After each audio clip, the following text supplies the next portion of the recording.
The body never announces its retreat with alarms. It whispers first. A slight loss of fullness, a delay where response once felt automatic, a sense that something deeply familiar now requires effort, timing, concentration. And most men mislabel that whisper as age, stress, or coincidence, unaware that biology has already begun reallocating resources, quietly deciding what is still worth investing in and what will merely be preserved. And that silent decision is where everything begins, if you are listening. Hello, gentlemen. I'm Dr. Mika Hayashi, a urologist with over a decade of experience helping men maintain their sexual and prostate health well into their later years. And I need you to understand this with absolute clarity. Sexual performance, size, firmness, and confidence are not cosmetic traits. They are biological outcomes. And biology never changes randomly. It changes in response to signals, and every habit you repeat is a message your body learns to obey, whether you are conscious of it or not. Most men are taught to believe erections are driven by desire, by mood, by fantasy. But desire is the final chapter, not the opening sentence. Long before arousal ever enters awareness, chemistry is already shifting, electricity is already flowing or stalling, blood vessels are already deciding whether to expand or resist, and cells are quietly asking a single question: is the environment safe enough, strong enough, disciplined enough to justify full expression? When any link in that chain weakens, the outcome doesn't collapse overnight. It softens just enough to be dismissed, and dismissal is how decline hides in plain sight. Inside your body, balance governs everything. Balance between acidity and alkalinity, between metabolic waste and clearance, between oxygen delivery and carbon dioxide removal. When that balance drifts, tissues stiffen, signaling slows, circulation loses precision. And the first system to reflect that loss is sexual tissue, not because it is weak, but because it demands the highest level of coordination the body can produce. It will not pretend strength when conditions no longer support it. This is why sexual health has always been a signal of longevity, not because of pleasure, but because it reveals vascular intelligence, hormonal timing, mitochondrial output, and nervous system integrity all at once. Testosterone itself is not merely a hormone floating through blood. It is an instruction set, a permission slip for repair, confidence, and metabolic power. And it is released in rhythm, responding to sleep, light exposure, insulin sensitivity, stress load. When those rhythms fracture, testosterone does not vanish.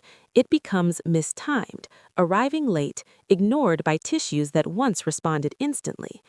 What looks like shrinkage is often something far more precise: a reduction in blood volume delivery, a loss of nitric oxide signaling, a narrowing of vascular responsiveness. Blood vessels are not pipes, they are living tissue, adaptive and intelligent, and erections are a vascular event before they are anything else. Precision matters here, not brute force. And precision fades first when the body senses chronic comfort without challenge, energy surplus without purpose, stimulation without recovery. The body remembers every signal, and it never lies, which is why this story is only just beginning. Aging is often framed as inevitable decline, but biology does not operate on inevitability.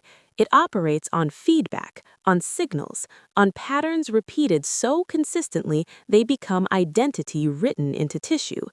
The male body, in particular, is exquisitely sensitive to whether it is being challenged or merely preserved, because preservation without challenge leads to decay disguised as comfort, and comfort is the most seductive signal of all.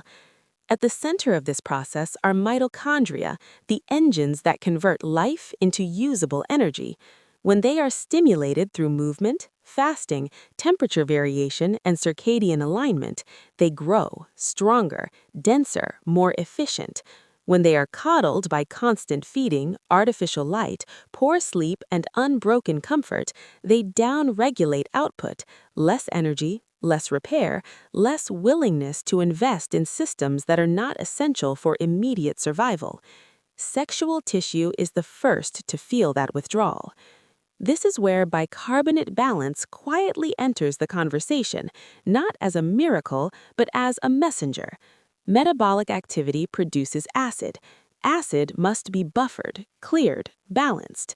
When clearance lags, tissues stiffen, oxygen delivery falters, blood flow loses elasticity. Restoring buffering capacity supports circulation, improves cellular communication, and allows vascular tissue to respond with precision again, not because of magic, but because the environment has shifted back toward one the body recognizes as worthy of full expression. But no compound works in isolation. Biology never isolates cause from context.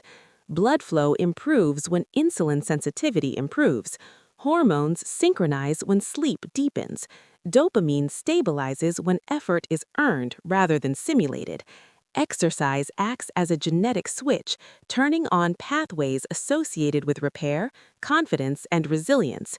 Cold and heat exposure retrain blood vessels to expand and contract with intelligence. Light exposure resets hormonal timing.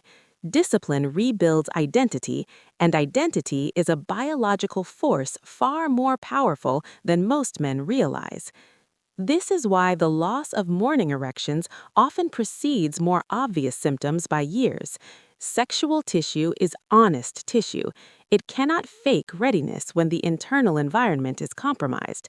And that honesty is not a verdict. It is an invitation, a question posed by the body, asking whether the man inhabiting it is willing to send stronger signals.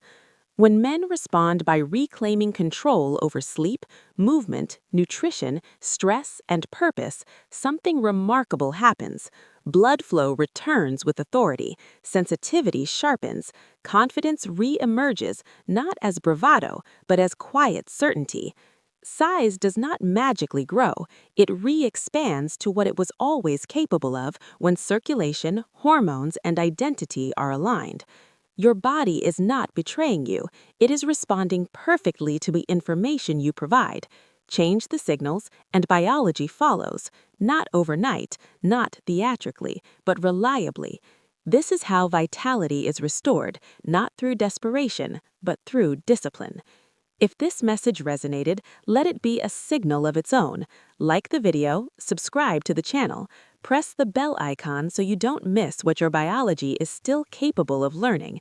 Share this with a man who needs to hear it, and leave a comment, because engagement is not just digital, it is a declaration that you are paying attention now.